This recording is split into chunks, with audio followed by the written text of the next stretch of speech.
รายการใต้สันติสุขข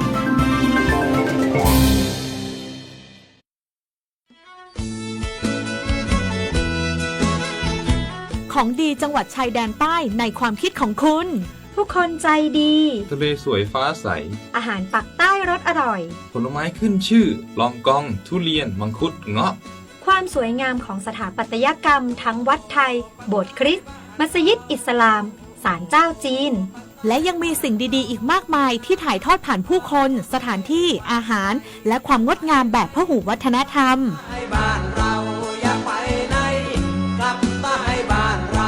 ภาคใต้แห่งสยามเมืองงามของไทยสำนักประชาสัมพันธ์เขต 3 กรมประชาสัมพันธ์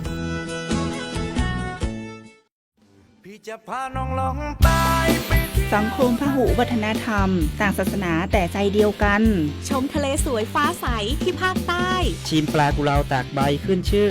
ราชาแห่งปลาเค็มภาคใต้แหล่งผลิตวัตถุดิบอาหารสำคัญของโลกลิ้มรสผลไม้แสนอร่อยลองกองทุเรียนมังคุดเงาะความหลากหลายทางวัฒนธรรมทั้งพุทธคริสต์อิสลามและคนเชื้อสายจีนอาศัยอยู่ร่วมกันอย่างกลมกลืนภาคใต้แห่งสยามเมืองงามของไทยสำนักประชาสัมพันธ์เขต 3 กรมประชาสัมพันธ์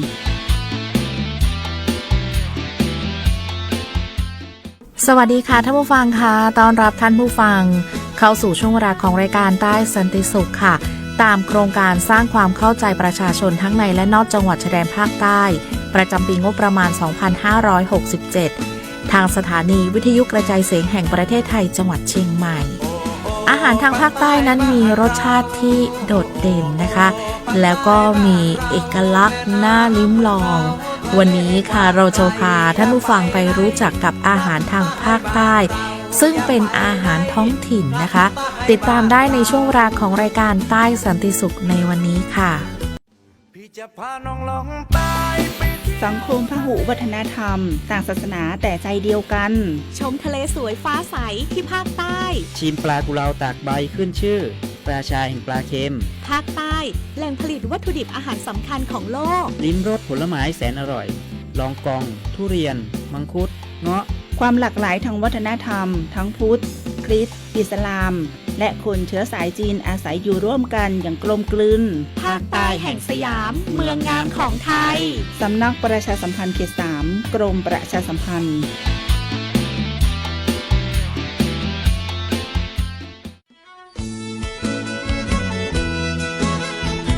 ของดีจังหวัดชายแดนใต้ในความคิดของคุณ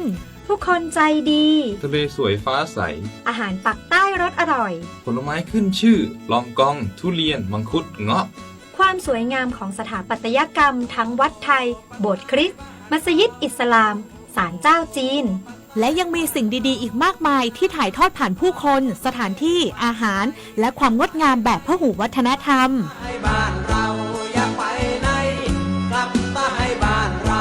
ภาคใต้แห่งสยามเมืองงามของไทยสำนักประชาสัมพันธ์เขต 3 กรมประชาสัมพันธ์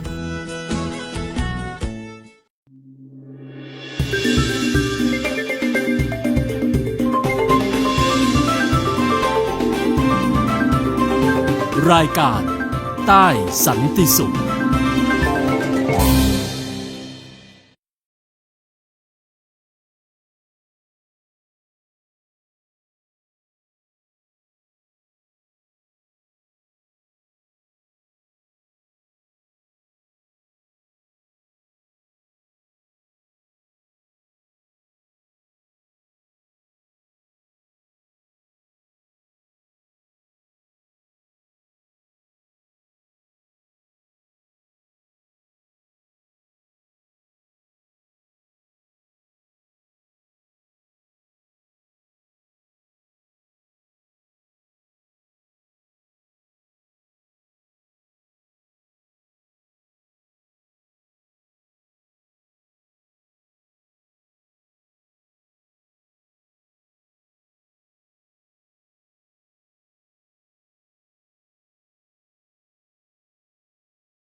ของดีจังหวัดชายแดนใต้ในความคิดของคุณ ผู้คนใจดี ทะเลสวยฟ้าใส อาหารปักใต้รสอร่อย ผลไม้ขึ้นชื่อ ลองกอง ทุเรียน มังคุด เงาะ ความสวยงามของสถาปัตยกรรมทั้งวัดไทย โบสถ์คริสต์มัสยิดอิสลาม ศาลเจ้าจีน และยังมีสิ่งดีๆอีกมากมายที่ถ่ายทอดผ่านผู้คน สถานที่อาหาร และความงดงามแบบพหูวัฒนธรรม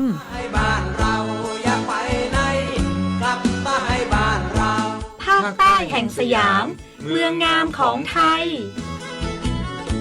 สำนักประชาสัมพันธ์เขต 3 กรมประชาสัมพันธ์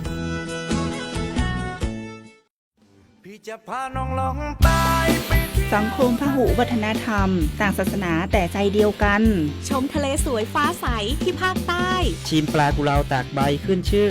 ราชาแห่งปลาเค็ม ภาคใต้แหล่งผลิตวัตถุดิบอาหารสำคัญของโลก ลิ้มรสผลไม้แสนอร่อย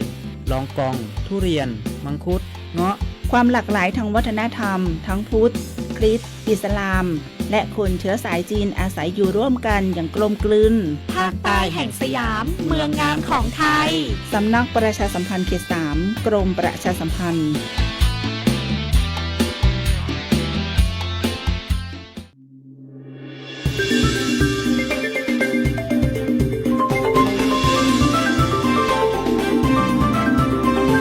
รายการใต้สันติสุข อาหารหลักของคนภาคใต้นะคะก็คืออาหารทะเล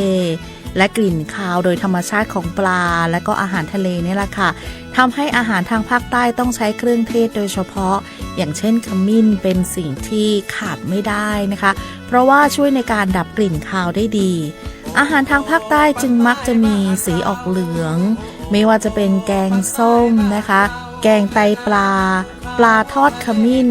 แล้วก็ไก่ทอดเป็นต้นค่ะซึ่งล้วนมีขมิ้นเป็นส่วนประกอบและมองในอีกด้านหนึ่งนะคะอาหารส่วนใหญ่มีรสชาติเผ็ดจัดและนิยมใส่เครื่องเทศมากอาหารส่วนใหญ่เป็นอาหารพวกกุ้งหอยปูปลาก็จะเน้นเครื่องเทศเป็นสำคัญอาหารทางภาคใต้จะไม่เน้นรสหวานนะคะเป็นรสจัดเค็มจัดเผ็ดจัดเปรี้ยวจัดและเน้นใส่ขมิ้นในอาหารแทบจะทุกชนิดเครื่องปรุงของเขาก็จะเน้นกะปิด้วยทางภาคใต้นะคะมีพื้นที่ติดชายฝั่งทะเลมากที่สุดลักษณะภูมิประเทศนั้นเป็นแหลมที่ยื่นลงไปในทะเลผู้คนที่อาศัยในดินแดนแถบนี้จึงนิยมทำการประมงเพราะว่ามีทรัพยากรในท้องทะเลมากมายค่ะเมื่ออาศัยอยู่ชายทะเลอาชีพเกี่ยวกับท้องทะเลอาหารหลักในการดำรงชีวิตจึงเป็นอาหารทะเลอาหารส่วนใหญ่ของคนภาคใต้จึงมักเกี่ยวข้องกับปลาและสิ่งอื่น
นอกจากให้ความอร่อยแล้ว ยังช่วยดับกลิ่นคาวของอาหารทะเลได้ดีเลยทีเดียวค่ะ สังคมพหุวัฒนธรรม ต่างศาสนาแต่ใจเดียวกัน ชมทะเลสวยฟ้าใสที่ภาคใต้ ชิมปลากุเลาตากใบขึ้นชื่อราชาแห่งปลาเค็ม ภาคใต้แหล่งผลิตวัตถุดิบอาหารสำคัญของโลก ลิ้มรสผลไม้แสนอร่อย ลองกอง ทุเรียน มังคุด เงาะ ความหลากหลายทางวัฒนธรรม ทั้งพุทธ คริสต์อิสลาม และคนเชื้อสายจีนอาศัยอยู่ร่วมกันอย่างกลมกลืน ภาคใต้แห่งสยาม เมืองงามของไทย สำนักประชาสัมพันธ์เขต 3 กรมประชาสัมพันธ์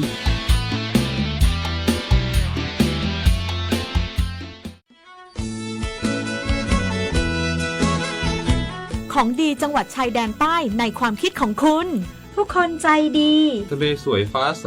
อาหารปักใต้รสอร่อย ผลไม้ขึ้นชื่อ ลองกอง ทุเรียน มังคุด เงาะ ความสวยงามของสถาปัตยกรรมทั้งวัดไทย โบสถ์คริสต์มัสยิดอิสลาม ศาลเจ้าจีน และยังมีสิ่งดีๆ อีกมากมายที่ถ่ายทอดผ่านผู้คน สถานที่อาหาร และความงดงามแบบพหุวัฒนธรรม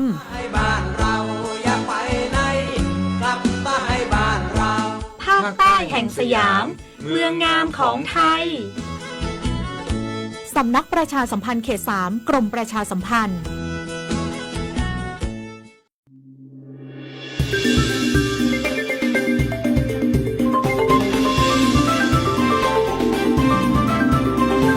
รายการใต้สันติสุข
ตัว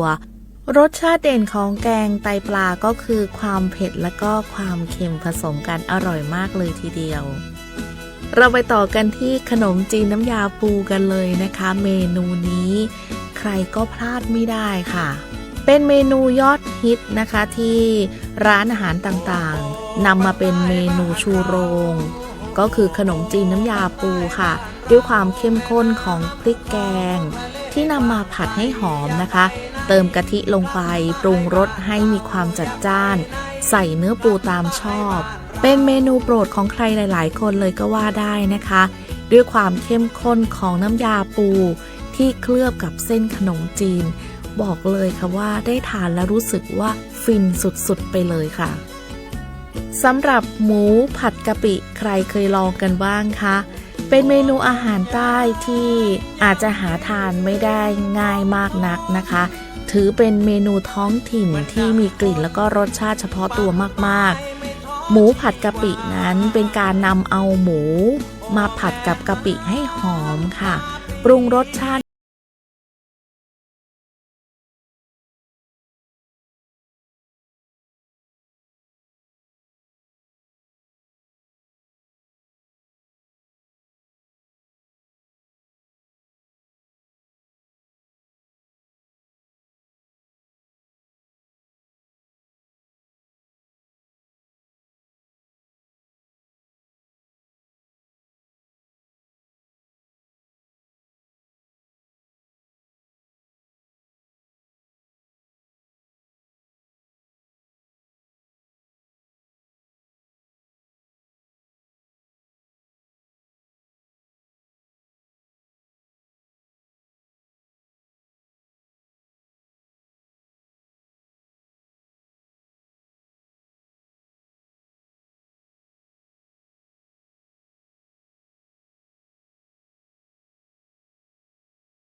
พี่จะพาน้องลองตายไปที่ สังคมพหุวัฒนธรรม ต่างศาสนาแต่ใจเดียวกัน ชมทะเลสวยฟ้าใสที่ภาคใต้ ชิมปลากุเลาตากใบขึ้นชื่อ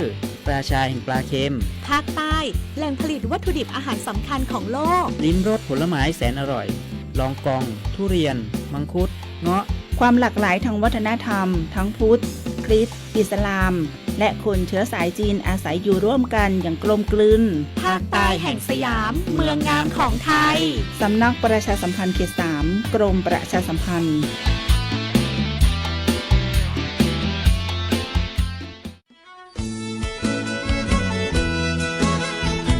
ของดีจังหวัดชายแดนใต้ในความคิดของคุณ ผู้คนใจดี ทะเลสวยฟ้าใส อาหารปักใต้รสอร่อย ผลไม้ขึ้นชื่อ ลองกอง ทุเรียน มังคุด เงาะ ความสวยงามของสถาปัตยกรรมทั้งวัดไทย โบสถ์คริสต์มัสยิดอิสลาม ศาลเจ้าจีน และยังมีสิ่งดีๆ อีกมากมายที่ถ่ายทอดผ่านผู้คน สถานที่ อาหาร และความงดงามแบบพหุวัฒนธรรม บ้านเราอยากไปไหนกลับมาให้บ้านเรา ภาคใต้แห่งสยาม เมืองงามของไทย สำนักประชาสัมพันธ์เขต 3 กรมประชาสัมพันธ์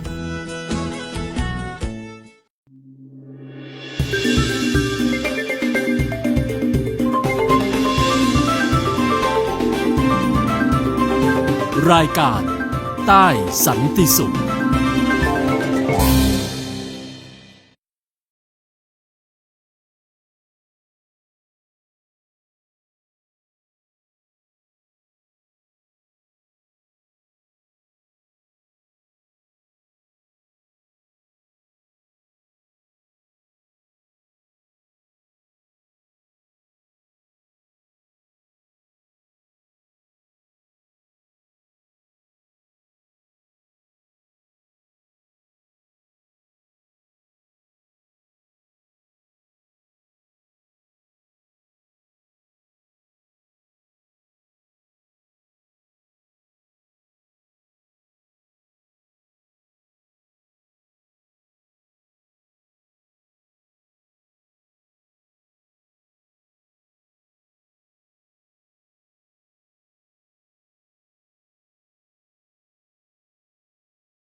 รายการใต้สันติสุข